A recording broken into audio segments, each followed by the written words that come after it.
think behind the fear of AI, singling out humans, if it gets to that supercomputer or the next level of evolution, we've created something that has now advanced beyond us because whatever. I think it's a fear that, I think it's kind of environmental extremism or the fear that humans are destroying the planet. I think the computer would see that humans are bad for the planet, they're bad for the rest of life on the planet because they're overusing or abusing the resources, and then if we get rid of humans, then everything else will go on as it has for eons or whatever. And no, I think there is some of that, but at least in some of what I've read, and again, my guess is that there's a spectrum of what people think, but at least some of what I've read that, and this is again plays intimately on what does consciousness mean in there. It's like it very clearly, if this exponential trend goes and knowledge increases and whatever, the capacity of the AI will supersede ours.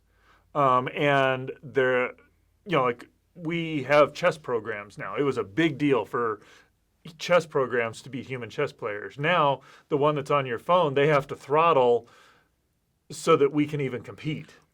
So it's that sort of thing where now you've got this thing that's more powerful than humanity. Not that it can just play chess, but it can now decide,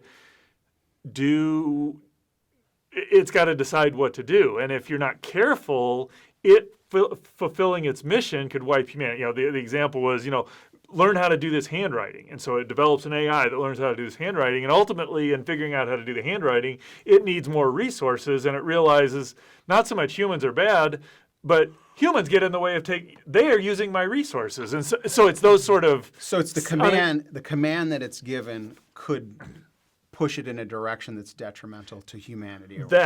Or the humans are bad, we need to destroy them, or just it's a competitor.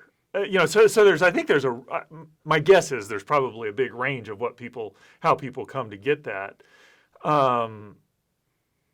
But it's an interesting thought. We tend to assume, they're just going to be benevolent, they're going to think like us and be more rational and whatever.